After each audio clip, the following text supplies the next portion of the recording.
le geek toqué du gouvernement, le butineur du numérique, le sosie officiel de Jonathan Cohen, j'ai nommé Mounir Majoubi. L'œil du 27 est en marche pour l'afterwork de LREM.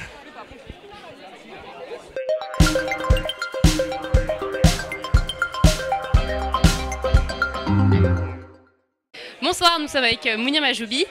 Pourquoi avez-vous accepté l'invitation de Sciences Po en marche ce soir? Parce que c'est important d'aller partout sur le territoire et Sciences Po en marche, c'est aussi sur le territoire. Là, ce soir, j'ai vu des jeunes qui avaient 18 ans, j'ai vu des jeunes qui avaient 25 ans. Et ce qui est important dans le mouvement La République en marche, c'est qu'on accueille tout le monde. Est-ce que être secrétaire d'État chargé du numérique, c'est pas le poste un peu le plus branché du gouvernement? Je sais pas si c'est le plus branché, mais en tout cas, être secrétaire d'État au numérique et avoir la chance de travailler avec chacun des membres du gouvernement sur la transformation numérique de notre pays, c'est une chance incroyable. Quel est votre meilleur souvenir à Sciences Po justement? Mon meilleur souvenir, c'est la campagne présidentielle, c'était la campagne de 2007.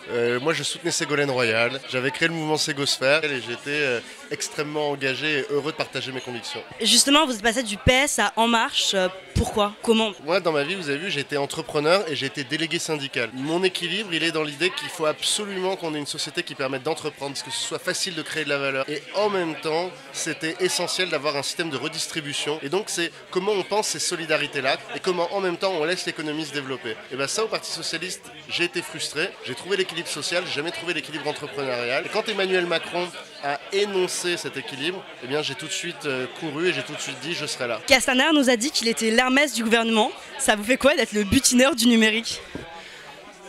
C'est agréable dans un gouvernement de s'occuper d'un sujet qui intéresse tous les autres. Pour moi, c'est peut-être le plus beau des métiers possibles dans la vie. Et là, j'essaie d'être utile aux Français et utile aux autres par le numérique. Donc après le haut débit en 2020, c'est quoi la suite pour le numérique en France? Il y a deux grands sujets essentiels. C'est la transformation de l'économie et de la société. Et de l'autre, le projet qui est le plus important pour moi, c'est la stratégie nationale de l'inclusion numérique. C'est pour ça que pour moi, c'est tout aussi important de participer à l'émergence des startups, de transformer l'administration et en même temps de mener cette politique d'inclusion numérique. Vous avez dit que Macron n'était pas votre copain mais votre chef, donc c'est qui vos copains au gouvernement? J'ai un rôle de soutien, d'accélérateur numérique pour chacun d'entre eux et ça se passe très bien. Mais je pense que ce qui est essentiel, c'est vraiment de dire que quand au quotidien on doit transformer la France, tout le monde est là. Et oui, j'ai des amis très proches dans ce gouvernement. Merci beaucoup.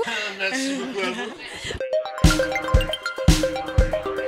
Bonsoir Marielle Charot, vous êtes la chef de cabinet de Mounir Majoubi. Comment vous êtes parvenue à ce poste? Alors déjà, tu peux me tutoyer. Moi, j'ai fait aussi Sciences Po, j'ai terminé il n'y a pas très longtemps. J'ai fait le master finance et stratégie. Comme quoi, tout peut arriver. On peut faire le master finance et stratégie et finir dans la fonction publique. Moi, j'ai travaillé pendant toute la campagne d'En Marche. J'étais bénévole au sein du QG. Donc c'est là que je l'ai rencontré Mounir. On a beaucoup travaillé ensemble et ça se passait très bien. Et puis après, j'ai commencé à l'Assemblée nationale auprès de Stanislas Guérini, qui est député de Paris. Mounir, quand son ancienne chef de cabinet est partie, m'a proposé de travailler avec lui. J'ai accepté avec plaisir. C'est un beau challenge. Merci beaucoup d'avoir répondu à nos questions.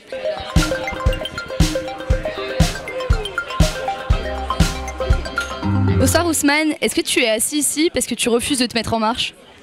Non, alors pas du tout, je suis en marche, c'est pour ça que j'ai marché jusqu'ici. Alors vous êtes des militants en marche, qu'est-ce que ça fait d'être les premiers cordés? Pas que tu vois, En Marche, ça fait que pour les riches ou... Justement, c'est un but d'égalité des chances. Donc finalement, tu contestes un peu le discours de Macron dimanche? Non, mais je faut pense... juste bien l'interpréter au fait. Ce ne sont pas les riches, ce sont les gens qui innovent, ce sont les gens... Et t'en fais partie ou pas? Tout le monde peut en faire partie. C'est ça le projet d'Emmanuel Macron. Et du coup, qu'est-ce que ça fait d'en faire partie? Je dis que tout le monde peut en faire partie. C'est une potentialité. Qu'est-ce que vous avez pensé de l'acception de Sens commun à Sciences Po? Après, moi, personnellement, je suis contre les idées de sciences communs. Après, j'étais pas contre le fait qu'elle se présente en tant qu'initiative étudiante. Le pluralisme démocratique, finalement, c'est ça qui compte aussi. Antonin, tu es militant en marche. Est-ce que tu peux nous donner la définition de croquignolesque? C'est le terme employé par Emmanuel Macron donc dimanche soir. C'est un peu de la poudre de perlimpinpin finalement, j'ai envie de dire. Aujourd'hui, il faut inventer des nouveaux mots, donc c'est ce qu'on fait avec Emmanuel Macron et on réinvente le monde. C'est le premier invité du gouvernement que vous recevez à Sciences Po en marche. Pourquoi ce choix de Mounir Majoubi?